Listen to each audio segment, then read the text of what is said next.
TIG. T pour tungstène, I pour inerte, G pour gaz. En 1924, deux Américains, Devers et Hobart, prennent des brevets pour un procédé de soudage électrique à l'arc avec une électrode réfractaire en tungstène. Procédé dans lequel la protection de la soudure est assurée par un gaz inerte. Ce n'est qu'autour des années 1940-1945 que le procédé est réellement mis en œuvre pour des applications industrielles. Dès lors, son usage, sous le nom de soudage TIG, sera courant. En soudage TIG, un arc est maintenu entre l'électrode réfractaire et le métal à souder. L'arc, l'électrode, le métal fondu et le métal chaud sont protégés des agressions extérieures par une nappe de gaz inerte, de l'argon ou de l'hélium, que diffuse une buse disposée à l'extrémité d'une torche. C'est un procédé de soudage assez lent, mais propre et précis, qui s'applique aux métaux légers, aux aciers inoxydables, aux métaux cuivreux, au titane, au nickel, etc. Il est peu utilisé sur les aciers courants, car il n'apporte que relativement peu d'avantages par rapport à d'autres procédés moins coûteux et moins exigeants quant à la qualité du métal à souder. Mais toutefois, certaines industries l'utilisent pour souder habituellement, par exemple des tubes de chaudière. C'est un procédé facilement automatisable, comme dans ce cas de soudage de tubes minces sur plaques tubulaires.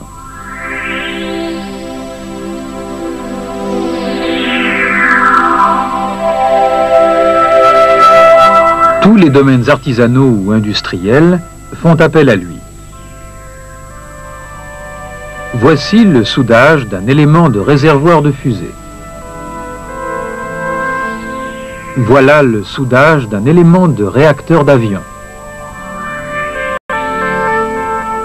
Le soudage de tuyauterie pour l'industrie pétrochimique ou nucléaire.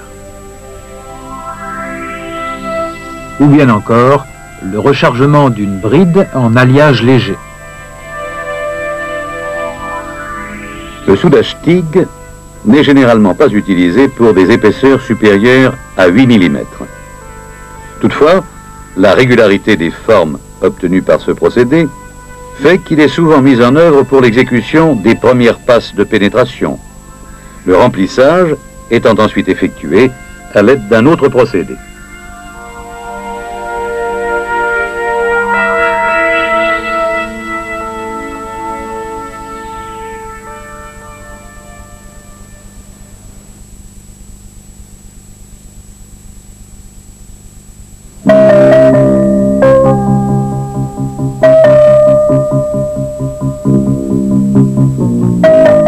Dès que l'on s'intéresse au soudage TIG, on est intrigué par le fait que certains métaux sont soudés en courant continu, les aciers inoxydables par exemple, alors que d'autres, les alliages légers, le sont en courant alternatif. Ces choix ne sont pas arbitraires. Ils ont une raison qui tient à la circulation des électrons dans un courant électrique. Dans un courant électrique, à l'extérieur du générateur, les électrons circulent du moins vers le plus. Si l'on relie l'électrode au moins, on appelle aussi ce branchement polarité directe. La pièce se trouve bien entendu reliée au plus. La pièce est alors bombardée par les électrons provenant de l'électrode. L'échauffement est important et fortement localisé. Le cordon obtenu par cette disposition est étroit et profond. Maintenant, inversons la polarité. L'électrode est au plus, la pièce au moins. On dit de ce montage qu'il est en polarité inverse. L'amorçage sera plus difficile.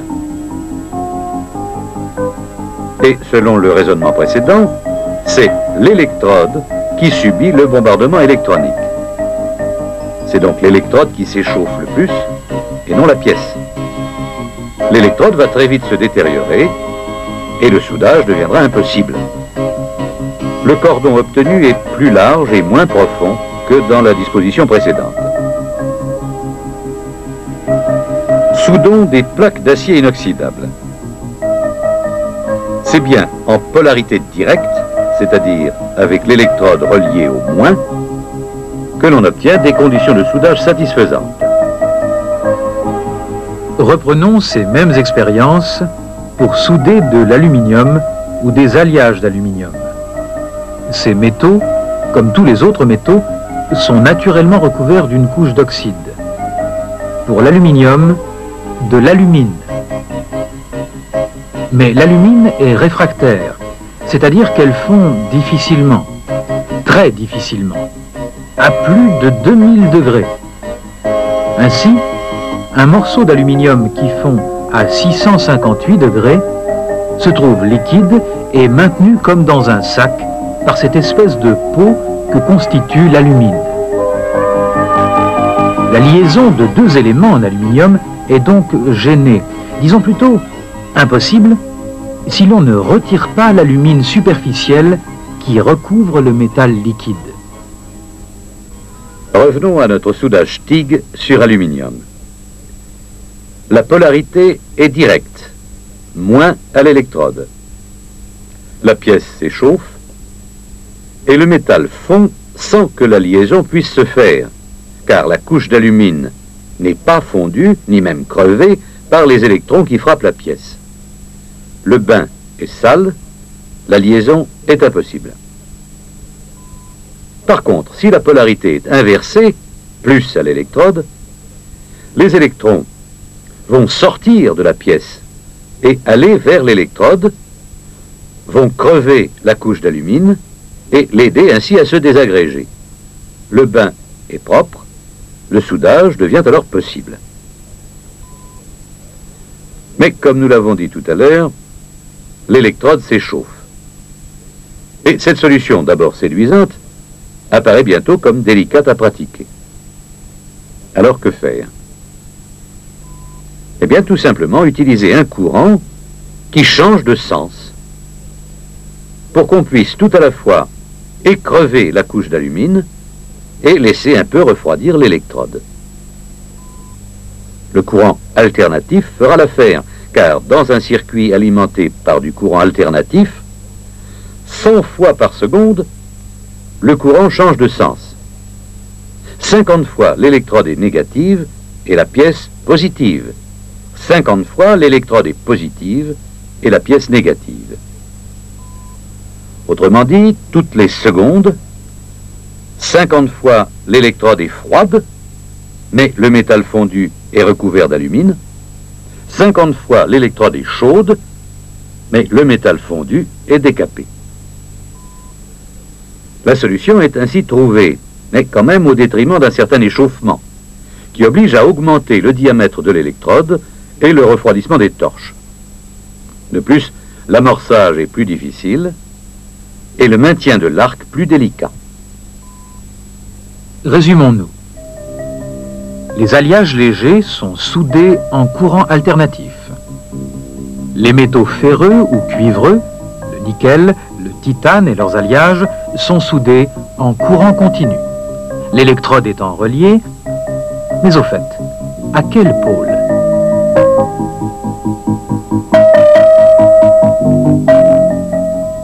Il faut bien sûr relier l'électrode au pôle moins.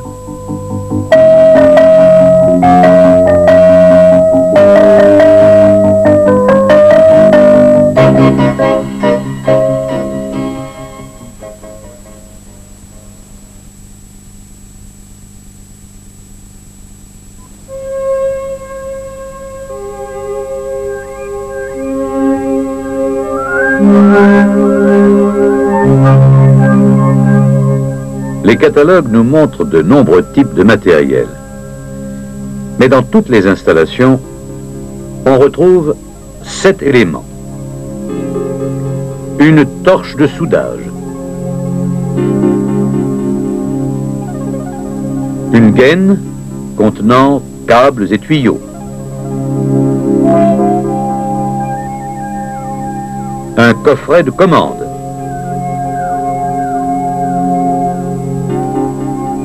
Un dispositif d'amorçage à distance. Une bouteille de gaz.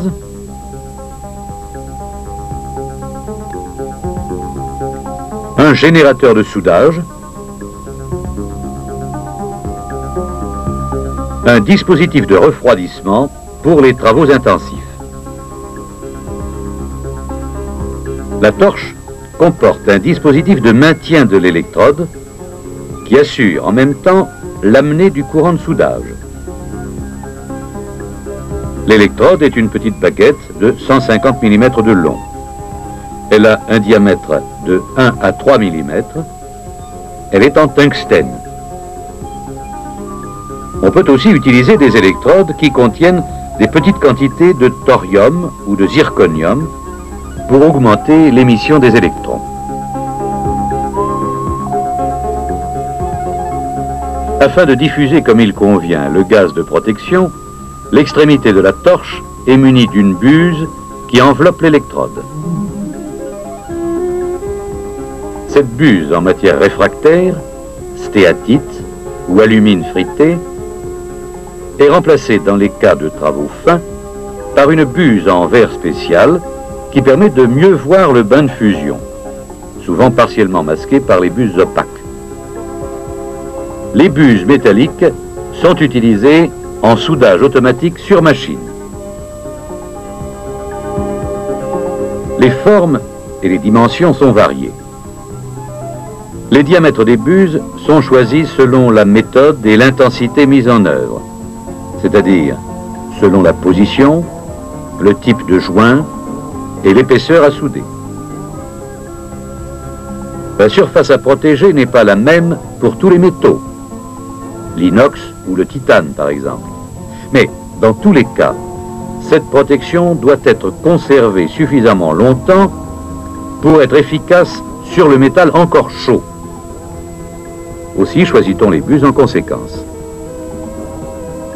Les torches sont refroidies soit naturellement, c'est-à-dire par l'air ambiant, soit par une circulation d'eau quand le travail est intensif. La capacité d'une torche est définie par l'intensité maximale pour laquelle elle peut travailler. Aussi, est-elle choisie en fonction des intensités utilisées, c'est-à-dire des épaisseurs et des matériaux à souder. Sur la torche, le soudeur dispose d'un contacteur, la gâchette, qui lui permet de déclencher dans le coffret les opérations nécessaires au soudage. Les câbles électriques de commande et de soudage, les tuyaux d'alimentation en gaz de protection et de circulation de fluide de refroidissement entre la torche et le coffret de commande sont groupés dans une gaine, ce qui facilite tout à la fois la maniabilité et la présentation. Dans le coffret de commande se trouvent des contacteurs et des électrovannes qui contrôlent le débit ou l'arrêt du courant et du gaz. Quand le soudeur appuie sur la gâchette de la torche, les opérations suivantes se déclenchent. Ouverture du gaz de protection.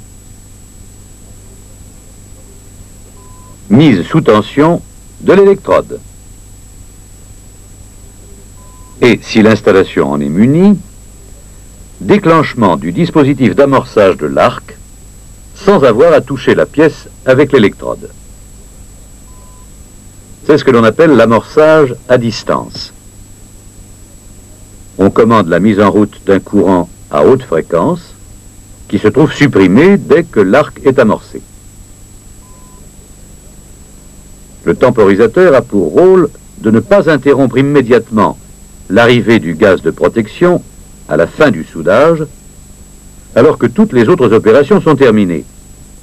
Ceci afin que le métal chaud se refroidisse sous protection pendant que le soudeur laisse quelques instants sa torche immobile. La temporisation se règle d'1 dixième de seconde à 30 secondes. En soudage TIG, les gaz de protection utilisés sont l'argon, l'hélium, leur mélange, des mélanges argon-hydrogène et quelquefois de l'azote, réservé à la protection de l'envers des cordons. Les gaz sont contenus dans des bouteilles. Ils y sont comprimés à 200 bars. Pour les utiliser en soudage, on les détend et on en règle le débit à l'aide d'un détendeur débitmètre. Les générateurs sont du même genre que ceux mis en œuvre en soudage à l'arc avec électrodes enrobées.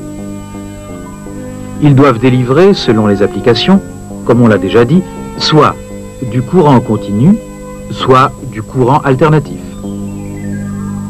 Actuellement, on a tendance à rassembler le générateur, le coffret de commande et le dispositif d'amorçage à distance pour constituer des installations monoblocs. Enfin, le circuit de refroidissement. Il n'est pas toujours utilisé. S'il est nécessaire, il est à eau perdue ou à circuit fermé.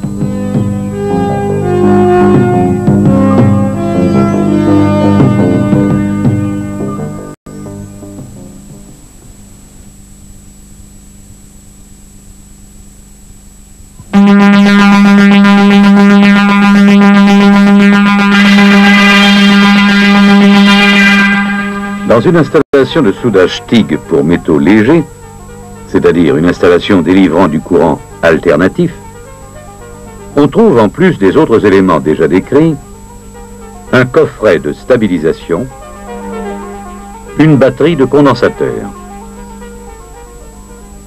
Dans une installation monobloc, le coffret de stabilisation est incorporé au générateur.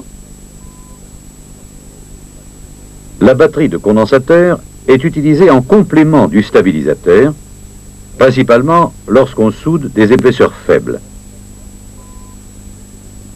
Mais pourquoi ces compléments en courant alternatif? Nous savons qu'en courant alternatif de 50 Hz, le courant change de sens 100 fois par seconde. C'est-à-dire que 100 fois par seconde, l'arc s'éteint et se réamorce. Quand l'électrode émet des électrons, c'est-à-dire qu'elle est négative, la pièce étant alors positive, l'arc se réamorce facilement. Mais quand la polarité a changé, lorsque c'est la pièce qui émet des électrons, l'arc se réamorce difficilement. Nous avons déjà vu cela. Le stabilisateur fournit alors un complément de courant et la batterie de condensateur montée en série dans le circuit complète cette action.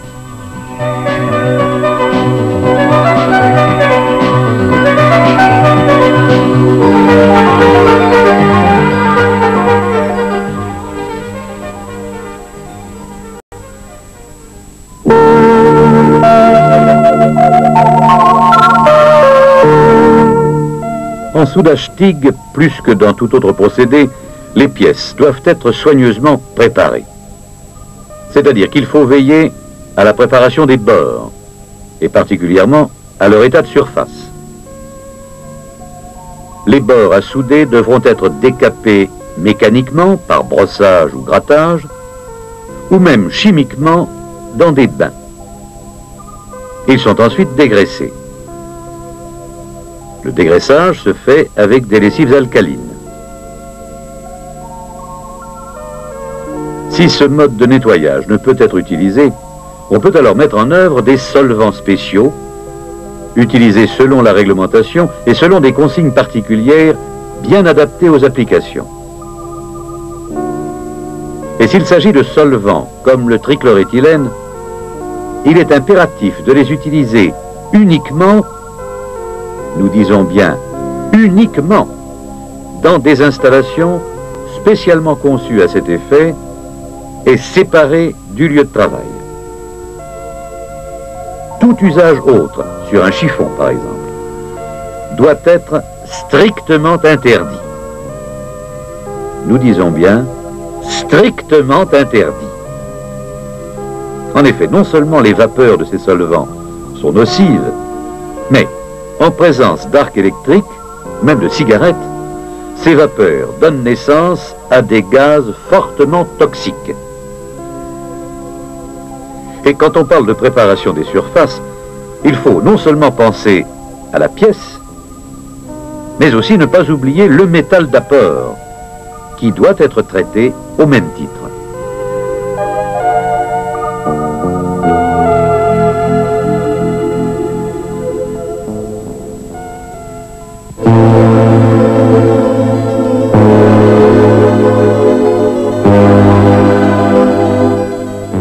Le soudage TIG s'applique à toutes les épaisseurs depuis quelques dixièmes de millimètre.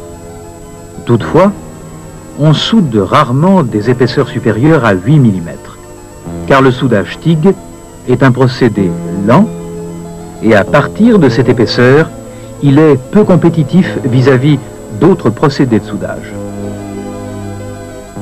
On soude les aciers à bord droit jusqu'à 3 mm. Au-dessus, on chanfreine. Pour les fortes épaisseurs, seules les premières passes sont effectuées en TIG. L'aluminium et les alliages légers sont aussi soudés à bord droit jusqu'à 3 mm. Mais pour ces métaux, on tombe la carre du côté envers. Pour des épaisseurs plus fortes, on chanfreine et sans oublier là encore de tomber la carre. Sinon, on obtient à l'envers ce que les soudeurs appellent d'une manière bien imagée une paire de fesses.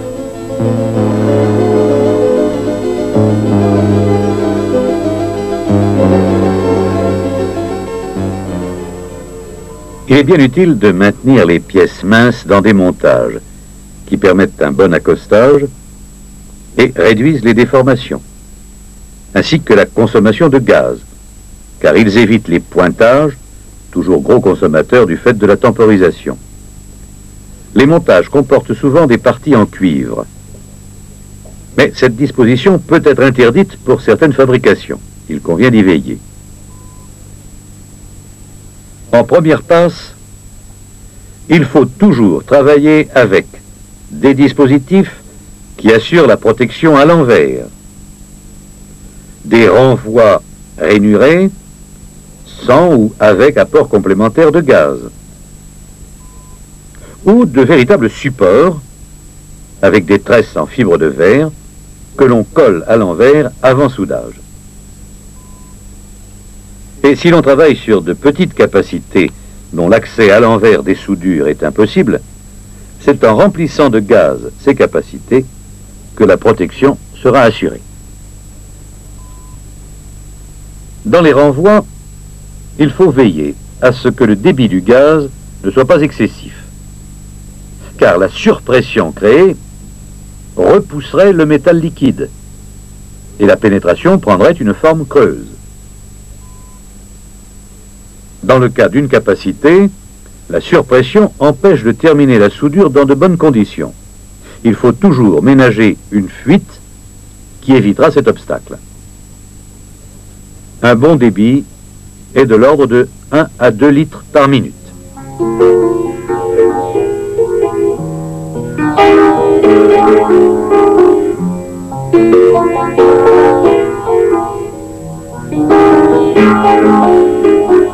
Nous savons qu'à l'endroit des soudures, la protection est assurée par le gaz de protection, dont le débit, généralement de 6 à 8 litres par minute, est réglé selon la nature du métal soudé, son épaisseur, le type de joint et la position de soudage.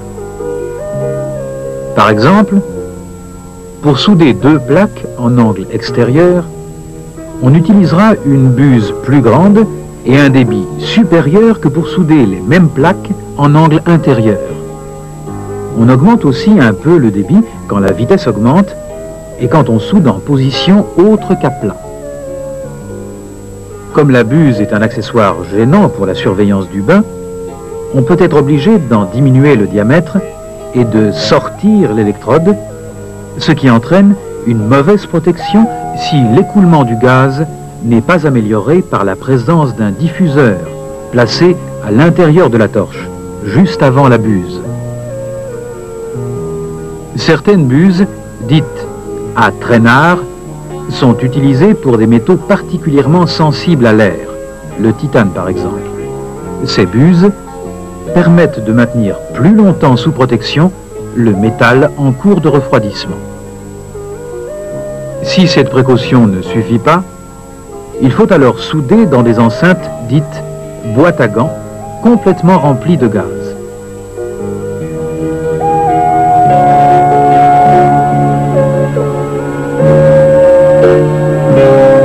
En soudage TIG, il faut aussi régler l'intensité du courant. L'intensité est réglée en fonction des paramètres déjà cités pour le débit du gaz, c'est-à-dire le métal que l'on soude, son épaisseur, le type de joint et la position de soudage. Prenons un exemple, le soudage en angle extérieur à plat de 2 éléments en acier inoxydable se fera avec 30 ampères par millimètre d'épaisseur des éléments.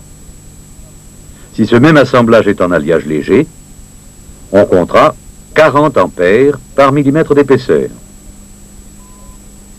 Le soudage de joints à recouvrement à plat en inox nécessite 40 ampères par millimètre et 50 ampères pour des alliages légers. Pour les travaux en position autre qu'à plat, les intensités sont réduites d'environ 10%.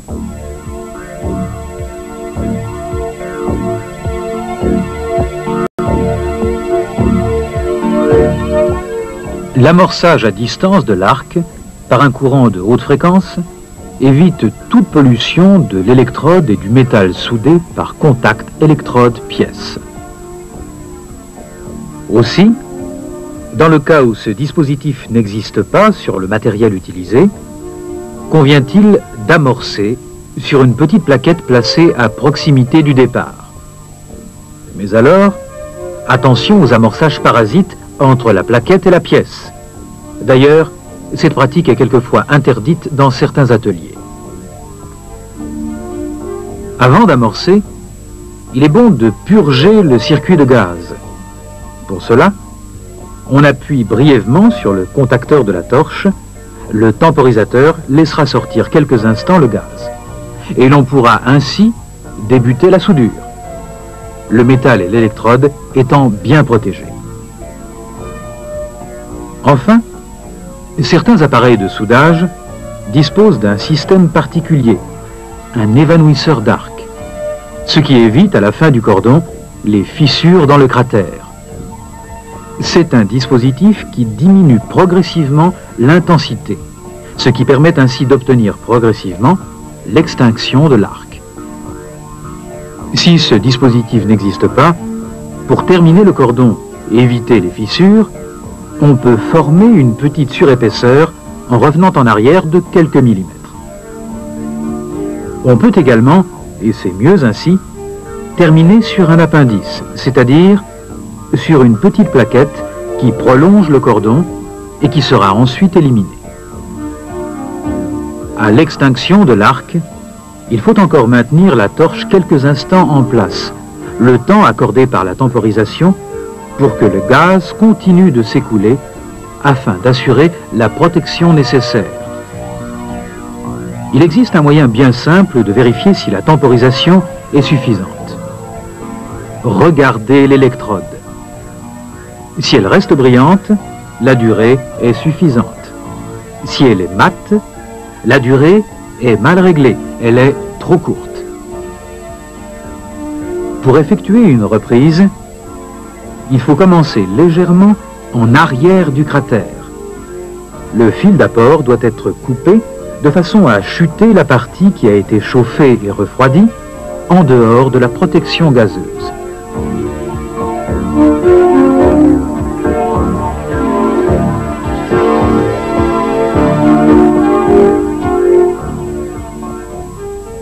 En soudage TIG, on soude à gauche et la torche est inclinée d'un angle de 80 degrés par rapport à la tôle. Le métal d'apport, à 10 degrés, est apporté par petites touches. Son extrémité doit toujours rester dans le gaz de protection. Si l'on soude en courant continu, l'électrode est affûtée pointue par meulage sur une hauteur de 1,5 fois le diamètre, ce qui facilite l'amorçage et le maintien de l'arc. Par contre, en courant alternatif, une section droite est conservée, afin qu'au début du service, l'extrémité de l'électrode s'arrondisse. L'électrode ne dépasse que de quelques millimètres l'extrémité de la buse, et l'arc est tenu le plus court possible, mais surtout sans toucher le bain. Si l'électrode touche le bain, ou si le métal d'apport touche l'électrode, ou qu'il se produise une quelconque pollution, il convient de laisser refroidir l'électrode sous un courant de gaz, de la remettre en état en brisant son extrémité, puis de l'affûter à nouveau ou non selon les cas. Il ne faut pas non plus oublier de meuler la partie polluée du cordon et de chuter l'extrémité du métal d'apport.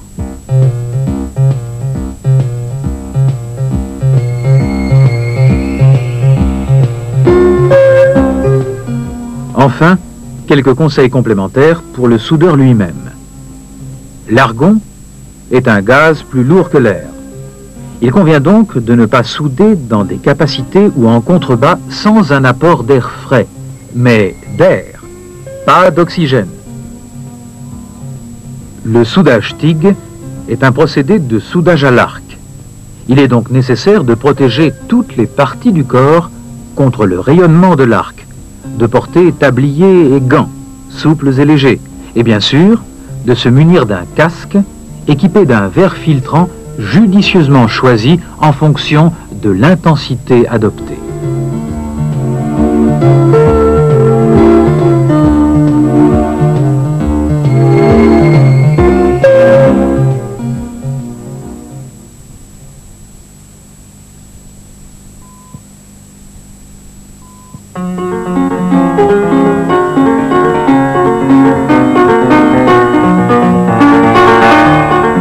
Du procédé TIG tel qu'il vient d'être décrit, des variantes sont apparues. Elles ont surtout pour objet l'augmentation des performances en soudage des métaux lourds. De ce fait, ces variantes font pratiquement tout appel à l'automatisation. Ainsi, déjà le fait de motoriser l'avance de la torche ou de la pièce, le dévidage du métal d'apport, de réguler la hauteur de l'arc, permet, avec moins de peine pour l'opérateur, d'accroître la vitesse d'avance, qui est, pour le TIG manuel, de l'ordre de 5 à 15 cm par minute. En TIG automatique, la vitesse d'avance est multipliée par 2 ou 4. Et l'intensité, limitée en manuel à 300 ampères environ, peut être montée jusqu'à 600 ampères.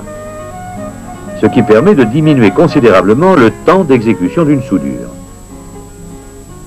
On peut aussi réchauffer le métal d'apport. C'est le TIG fil chaud. En TIG fil chaud, le poids du métal déposé est de 1000 à 2000 grammes par heure, alors qu'il n'est que de 300 à 1500 grammes par heure à la même vitesse d'avance en TIG automatique. En TIG manuel, le poids du métal déposé est de 100 à 500 grammes par heure. En augmentant le nombre d'arcs, le TIG à électrodes multiples permet de souder automatiquement 10 fois plus vite qu'en manuel. Ce procédé est surtout utilisé pour le soudage des tubes roulés soudés. En TIG pulsé, c'est l'alimentation de l'arc qui est différente. Le courant est pulsé, c'est-à-dire que, par exemple, pendant 2/10 de seconde, l'intensité du courant est de 100 ampères. Pendant une demi-seconde, elle est de 30 ampères, puis pendant 2/10 de seconde, elle est de nouveau à 100 ampères, et ainsi de suite. Ceci permet d'obtenir des pénétrations très régulières et surtout de faciliter le soudage en position. Le tic pulsé est principalement utilisé pour rabouter des tubes de petit diamètre et pour assembler des tubes sur une plaque tubulaire. D'une façon générale, il est utilisé pour le soudage des faibles épaisseurs.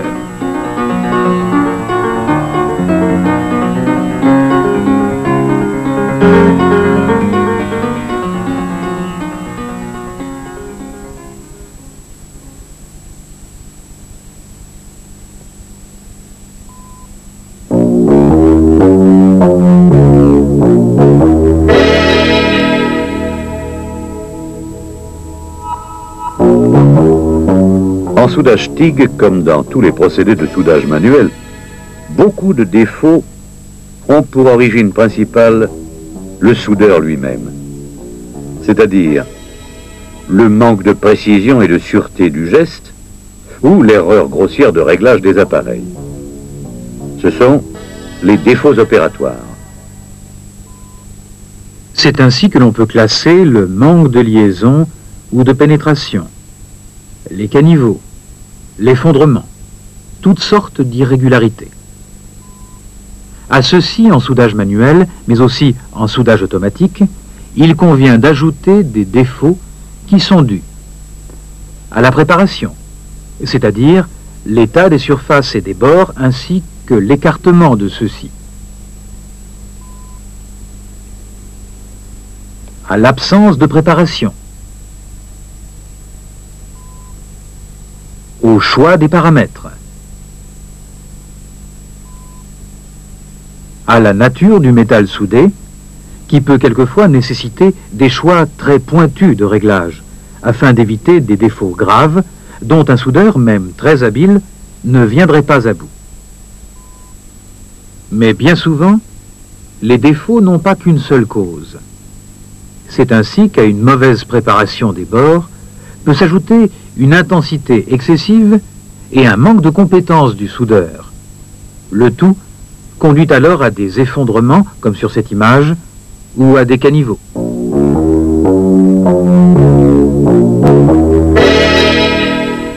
Reprenons les principaux défauts. Voici un manque de liaison sur métaux lourds, ici de l'acier inoxydable. Le manque de liaison est dû à une mauvaise préparation des bords, dont l'oxyde superficiel n'a pas été éliminé, et aussi à une intensité trop faible. Suralliage léger, un mauvais décapage et une carre non tombée conduisent à cette image particulière du manque de liaison.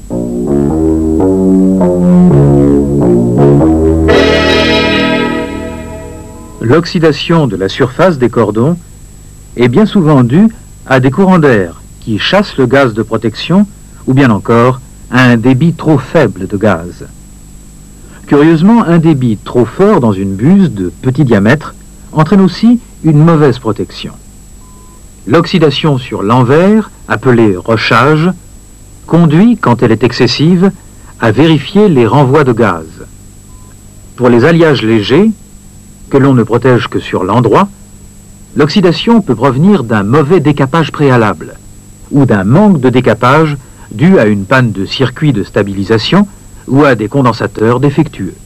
Dans tous les cas, à la mise en route, il faut purger les canalisations avant de souder. Pour cela, on appuie une ou deux fois sur la gâchette, le temporisateur fera le reste.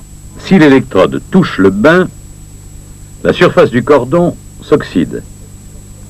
Mais la pollution peut être encore plus importante. Et on trouvera alors dans le métal fondu des inclusions de tungstène. Ces inclusions peuvent aussi provenir d'un affûtage trop effilé de l'électrode ou d'une intensité trop forte, ce qui, dans les deux cas, désagrège l'électrode.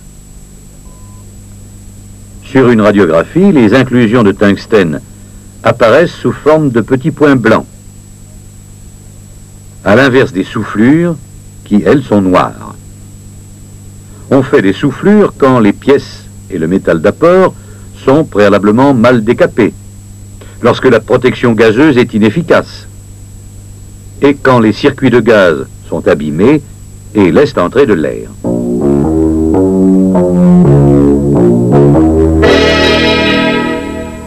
Les caniveaux proviennent d'une intensité trop forte, d'une vitesse d'avance mal adaptée, ou d'une longueur d'arc trop importante, ou encore d'une mauvaise tenue de la torche.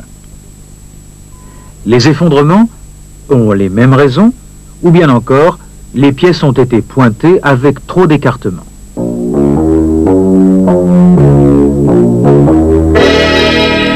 Enfin, les fissures dans le cordon. Les fissures dans le cordon sont dues à la nature du métal, c'est-à-dire sa composition chimique, à l'intensité et à la vitesse de soudage mal adaptée, ou à la vitesse de refroidissement trop grande. Et à l'extrémité finale du cordon dans le cratère, les fissures sont évitées si l'on utilise un évanouisseur d'arc. Enfin, dans les points d'agrafage, les fissures apparaissent si ces points sont courts. Là encore, l'utilisation d'un évanouisseur d'arc est utile. Si l'installation n'est pas pourvue de cet accessoire, il faut bien charger l'extrémité du cordon avec une goutte d'apport supplémentaire.